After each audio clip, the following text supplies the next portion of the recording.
Everyone, welcome to my Photoshop Christmas tutorial, and today I'm going to teach you how to put falling snow into your images. Now first things first is you want to load your image into Photoshop, and to do that you want to go to File, Open and select your image. Once you've selected and loaded your image into Photoshop, then we want to go to Select and Color Range. Now what we're going to do from here is we're going to select the blue sky and turn it into a grey tinge. So you want to hold down the Shift key on your keyboard and drag over the sky,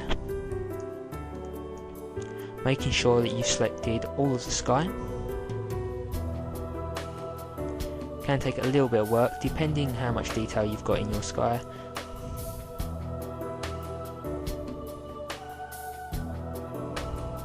Now with this image I have got quite a bit of white in my sky, so it selected the white field as well.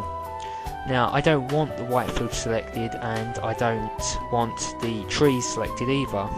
So the white in this image here is the stuff that's going to be selected, and the black is the ones that's not going to be selected. So there's two things you can do. You can either play around with the fuzziness depending on your photo at the time, and the more black is the ones that's not going to be selected, but at the moment mine's all the way down, so I can't do anything at the moment.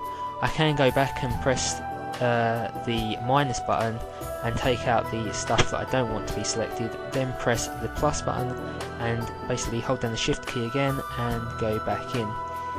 Now sometimes this works, sometimes you just got to play around with it, making sure that you get everything in right. Once you've done that and you've finally got everything fine and dandy, you want to go to OK. Now it's going to select everything like that.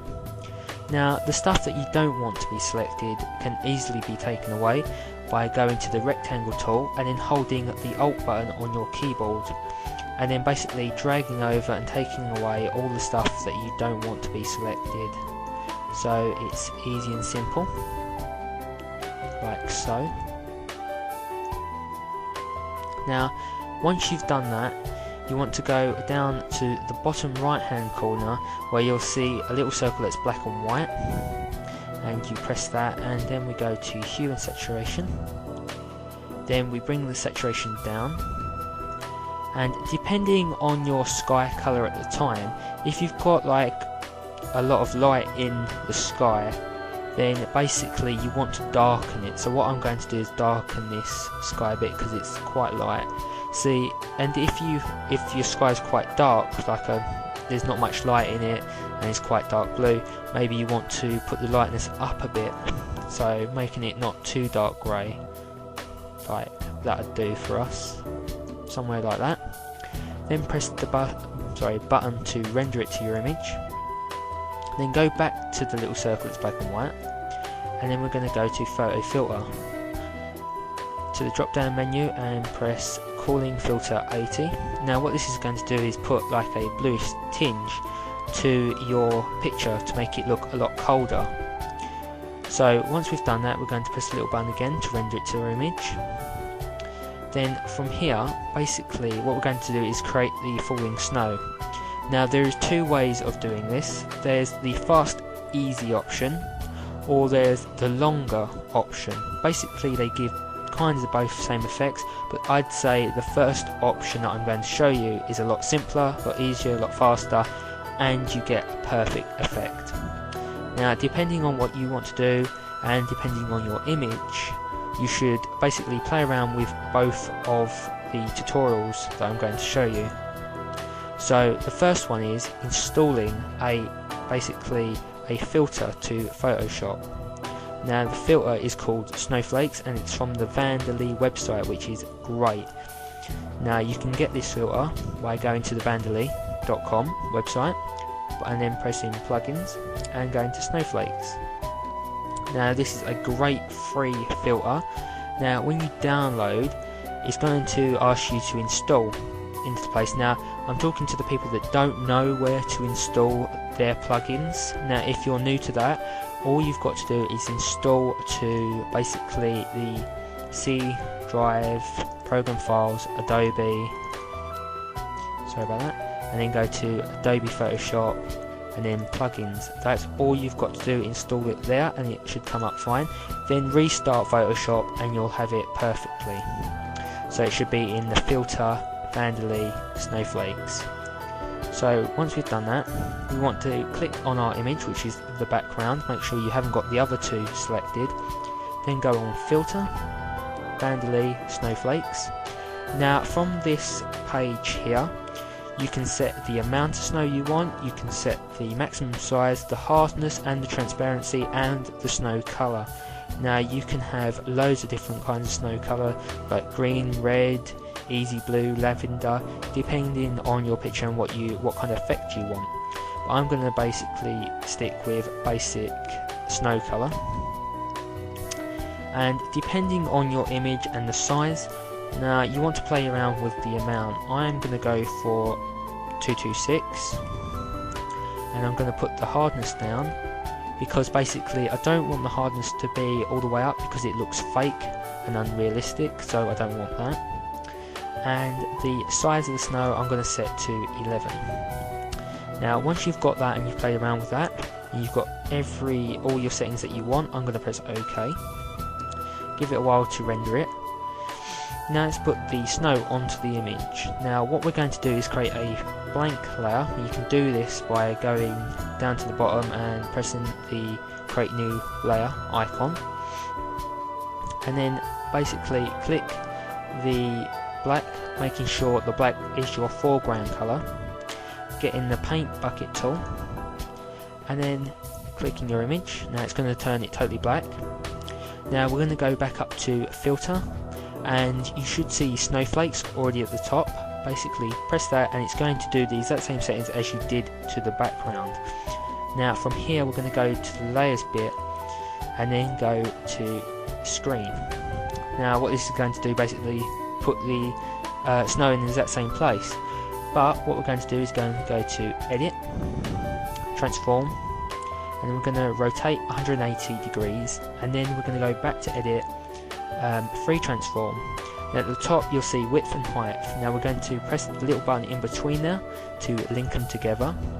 Now what this is going to do is, if you change the number in width, it's also going to change the number in height as well for you. So we're going to put that to 200%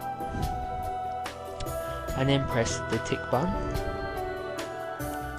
Now from here we're going to go back to filter, we're going to go to pixelate and crystallize. Now depending on your picture you can play around with this setting, because it all depends on your picture at the end of the day and your personal taste. But for this picture I'm going to go for a cell size of 15, which should be perfect for this, and then press OK. Wait until it renders. It depends how fast your computer is at the time. It may take a little bit longer, so wait until that's done. Now what this has done is basically created the snow. Basically the snow is going to make it bigger in size, so the nearer it is to the camera that it was taken, the snow is going to be bigger, and the further away the snow is going to be smaller, so it gives that extra effect. But from here we're going to go to filter again, then blur, then motion blur. Now you can play around with this setting. Now the angle is going to be -60 depending on basically your camera angle of the picture, of what your picture is. Now mine's going to be -60 because mine's full on the angle, so that should be okay, and it should be okay for your image as well basically. And the distance you can play around with, obviously like I said, you have to play around with this setting because all images are different at the time. So I'm going to keep with 37, which should be okay for this image. Wait until that renders that. And then there you go, you've got your falling snow and it looks perfect for this image. Now the other way I'm going to show you is a little bit more complicated. Basically, I'm going to take the effects that we've done, the snow effects away. I'm going to keep the sky like we did, basically all grey and with the blue tinge, and then basically I'm going to add a new layer, new blank layer, then do the same by turning it black, the foreground colour black. Then we're going to go to Filter, Noise, Add Noise. Now you want to make sure that you've got Gaussian and monochromatic selected, and the amount I'm going to set to 100%, should be okay for this image. Also, again, as I did stress, play around with this setting. You have to play around depending on your picture, like I say, and then press OK. Then we're going to go to Filter, Blur, and then Blur More. Now we're going to play around with the levels, so you want to hold down the Control and L on your keyboard, and then basically bring up the black arrow up to somewhere about there, and the white arrow down, somewhere like that. Now you're probably thinking that's not enough snow, but as soon as you hit OK, it's going to add a lot more white into the image. So you want to click OK when you've got the settings done. See, it's added a lot more white. So what we're going to do from here is we're going to go to Screen. Now we're going to duplicate that layer, so we're going to drag that layer down to the new layer section, and it's going to duplicate it. Sorry about that, mine decided to go into the dustbin bit, but anyway, we've done that, we've duplicated it. Now it's going to make it stand out a bit more. We're going to basically do the same as we did last time with the other snow. Go to Edit, Transform, Rotate 180, Edit again, Free Transform, press the link in between the width and height, change it to 200%, then click the tick button, then from there go to Filter, go to Pixelate, Crystallize. Mine's going to keep with the cell size of 15, also play around with that.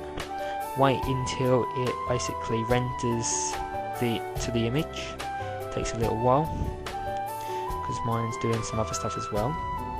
So now we've got like thicker bits of snow, basically a little bit more than the other, you know, basically the other sort of snow I did. From here we want to go to Filter, we want to go to Blur, and then we want to go to Motion Blur. Now I'm keeping with the angle of -60, but for this I'm going to put the distance to 7. Depending on your image, also play around. I might put it a little bit higher actually, depending on my taste has changed. I'm going to keep it with 20 actually. I've changed what I wanted to do, so I'm going to stick with the distance of 20 for this. So press OK. Wait until that does that. And now I'm going to put the opacity down a tad, like that, down to 88, depending on your taste at the time and your picture, like I say. And then basically that's that. It's all done and it's finished, and you've got a lovely falling snow effect to your images. Now don't forget, decide which way you want to do. The way I basically, most way I do it is the first one, using the Van der Lee, because it's a lot easier and a lot simpler and it's a lot faster. Now depending on your image, try both ways, see what you think. Now there are quite a few other ways you can do snow, but basically I like these two ways because they have more of an effect to the image. So I hope you liked this tutorial, so please comment, rate and subscribe, and I'll see you next time. Bye for now.